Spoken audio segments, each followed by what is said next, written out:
Record chase अभी देखना पड़ेगा कि अनबीटन जब विकेट ना गिरे हो तो सबसे बड़ी चेज क्या थी, लेकिन यहां पर इन्होंने बाबर आजम और रिजवान ने 200 रन अकेले ही बनाकर जा रहे हैं और आखिरी में लास्ट ओवर में तो वही हो गया था कि आप 19वें ओवर में ही मैच जीत चुके हो, जो हम बात कर रहे थे। हालांकि इंग्लैंड ने अपनी तरफ से एक चैलेंज दिया था कि पहले हम जो है बल्लेबाजी करेंगे, बाद में अपनी बॉलिंग को देखेंगे, और बाबर पर सवाल बड़े सारे थे धीरज भाई, उनकी फॉर्म को लेकर, रन भी नहीं आ रहे थे, स्ट्राइक रेट को लेकर भी सवाल थे। आज भी एक स्टेज पर रिजवान की स्टार्ट अच्छी हो गई थी, 31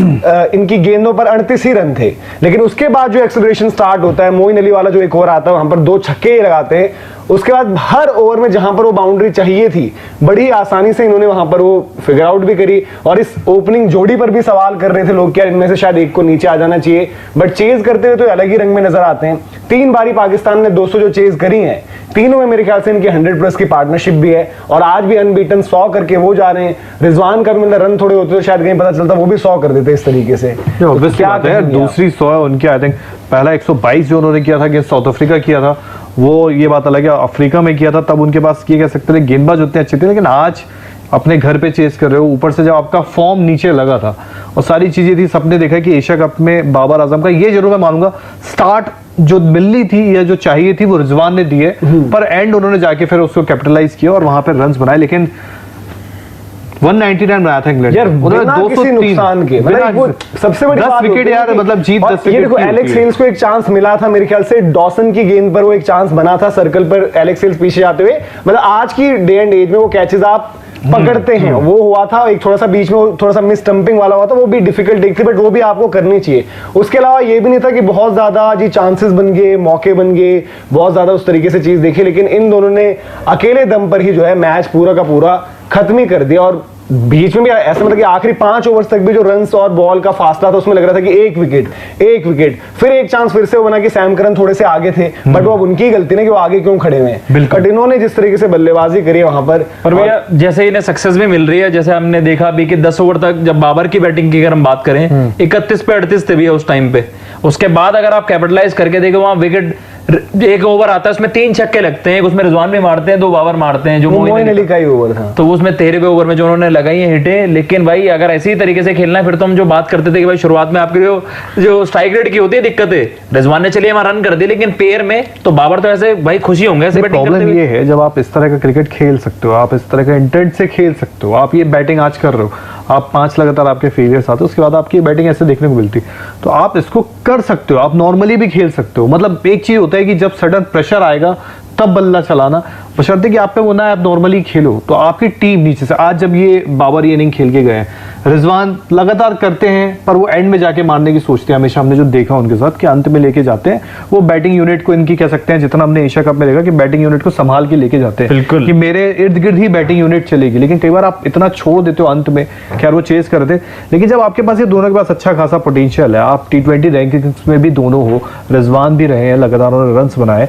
तो आई थिंक इसको आपको लगातार लेके जाना चाहिए। और नीचे क्योंकि आपके पास हैदर अली ऐसे यंगस्टर अब बैठा हुआ है, तो वो आपको देखे और सीखे कि यार पाकिस्तान के लिए बहुत अच्छे साइंस है वर्ल्ड कप से पहले। आप देखिए रिजवान तो कंसिस्टेंटली फायर कर रहे थे, बट लेकिन जब ये दोनों फायर करते भैया ने स्टैट भी बता दिए, तो ये मैच जिताते हैं यार। इनकी तीनों जो अभी हाईएस्ट सक्सेसफुल चेज है वो अभी की हुई है T20 क्रिकेट में, कि 200+ जो टोटल इन्होंने चेज डाउन किया, और उसमें तीनों मैचेस में शायद इनकी 100 की तो सेंचुरी पार्टनरशिप है ही है कम से कम। वेस्ट इंडीज वाले मैच का तो स्कोर बोर्ड भी दिखा रहे थे अभी कुछ टाइम पहले, जो इससे पहले इनकी सबसे बड़ी चेज, अभी भी सबसे बड़ी तो वही है। फिर वो साउथ अफ्रीका वाला गेम हमें याद आता है, उसमें भी इन्होंने रन्स करे थे, और यहाँ पर भी, और चेज करते हुए ठीक है आज भी जैसे 0 पर खत्म किया तो थोड़ा बहुत वो भी याद आ रहा था 152 फॉर 0, तो चेज करते हुए क्या वही चीज है टेम्पलेट वाली बात जो एक टाइम पर इंडियन क्रिकेट को प्रॉब्लम हुई थी कि यार पहले बैटिंग करते हुए आप 150-60 सेटल डाउन हो जाते हो, बाद में बैटिंग करते हुए आपको उस अकॉर्डिंगली जो सिचुएशन वाइज खेलना है उसका बेटर आइडिया है। वो तो मतलब ये तो बड़ी मतलब ठीक है, अपनी अपनी बात चल रही है, जिस दिन आपको चैंपियन बनना होगा उस दिन आपको ये दोनों आना चाहिए,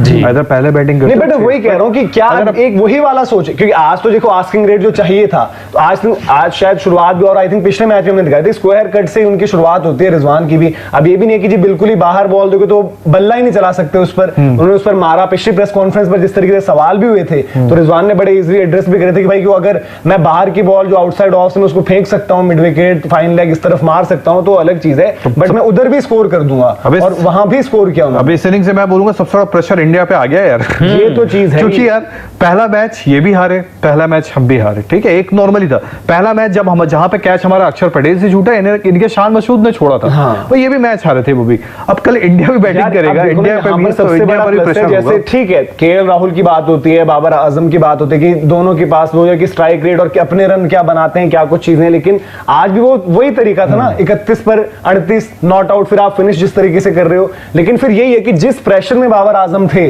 कि उनके रन तो है ही नहीं बिल्कुल, पिछले 5-6 मैचेस में आप देखोगे रन नहीं है। पिछला मैच आप घर पर इंग्लैंड की जो हम ये बात करें कि भाई की पूरी टीम नहीं है, उससे हार भी गए हो, फिर आज आपके सामने 200 वाला जो टोटल रहता है, भले जैसे साइकोलॉजिकली रहता है, बाद में आसान होता है, सब कुछ है, लेकिन उसके बाद जिस सिचुएशन में आकर और उस तरीके से एक्सेलरेट करते हुए जाना, और रिजवान का रोल ये बड़ा इंपॉर्टेंट रहता है कि वो आई थिंक एक ओवर में ऐसा हुआ था कि बहुत अच्छे रन नहीं आ रहे थे, शायद वो मेरे ख्याल से स्पिन का ही लास्ट ओवर था, क्या कुछ था मुझे एग्जैक्ट याद नहीं आ रहा, बट वो उस ओवर में रन नहीं आए, वो जाते हैं बाबर के पास, उनसे थोड़ा बताते हैं, मतलब मे बी ये कहोगे कि यार ठीक है इस ओवर में रन नहीं आए तो रिस्क मत लेना कि विकेट भी दे दो और रन भी नहीं आए, अगले में ट्राई कर लेते हैं। तो इनकी आपस की तालमेल तो अलग ही है। वो सेंचुरी पे जो रिजवान की सेलिब्रेशन थी, हाफ सेंचुरी पर उनके छक्के मारने, भाई ये बात है कि रिजवान अब ऑफ साइड के लिए भी मतलब तैयार हो रहे हैं। जो एक लेग का जो खिलाड़ी कहा जाता है उनको, एक लेग में लपेटते रहते, बट आप ये कह सकते हो कि ऑफ साइड में भी अब उन्होंने शॉट्स निकाल लिए कि मैं, भाई उनकी भी तो कंसिस्टेंसी, पिछले मैच में 50 है, कट करने यहाँ पर 50 है, उससे पिछले वाले में भी 50 था शायद ना, जो हारे हैं वो फाइनल,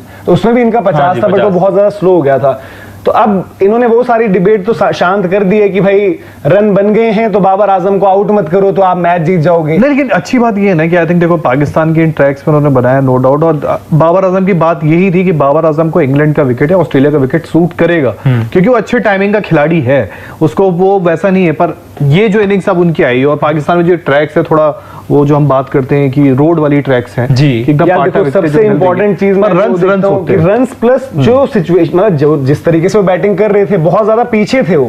रिजवान से इतना पीछे चल रहे थे, फिर आपके आखिर में आकर मतलब कि रिजवान को फिर वो मैच कर देना वहां से और फिर उससे निकल, भाई मैच जिता दिया 10 विकेट, लेकिन बड़ी बात होती है 10 विकेट मतलब 200 रन वाली, कुछ भी कहो मतलब 10 विकेट। ठीक है इंग्लैंड की बॉलिंग में आप पूछोगे, बट भाई सैम करन इनके वर्ल्ड कप खेलने वाले, मेरे को ये था, मुझे याद है पिटाई नहीं हुई है सैम करन और इनके डॉसन की पिटाई नहीं करी भाई, मुझे अच्छे से याद है 122 जब भाई पिछले मैच में तो वही है ना जिनकी आप तारीफ कर रहे थे, जिनको आज पता ही नहीं चला फिर वाइड नहीं डल रही थी, वही बोल रहे हैं ना जो प्लेयर ऑफ द मैच लेकर गए थे, तो आज तो वही चीज होगी। मुझे ये बड़ी बात है, आई थिंक जो 122 जब बाबर आजम ने बनाए थे वो भी चेस करते हुए मैंने, वहां पे जो बॉलर थे ब्यूरन हैंड्रिक्स, लिजार्ड विलियम्स, मतलब वहां पे ऐसा कोई रिकॉग्नाइज आपका बॉलर नहीं दिख रहा था कि ये एक लंबा आपको कोई बॉलर ऐसा नजर, पर आज कहीं ना कहीं आप आदिल रशीद है, मोइन अली डाल रहे हैं। मोइन अली ने पिछले में कौन स्टंप हुए थे, आई थिंक रिजवान हुए थे जी, खड़े रह गए थे, बॉल आया था, तो आई थिंक बहुत सारी चीजें हुई है, पर यहाँ पे इनके पास बॉलिंग यूनिट थी, सैम करन, ल्यूक वुड भी अच्छा कर रहा था, आदिल रशीद को भी उन्होंने अच्छा खेला, 3 में चौथे सुन के वहां से अच्छा, मतलब आपको भाई आदिल रशीद को तो मतलब जिस तरीके से उन्होंने वो मारे छक्के पे छक्के कि रिस्ट स्पिनर को मार रहे हैं,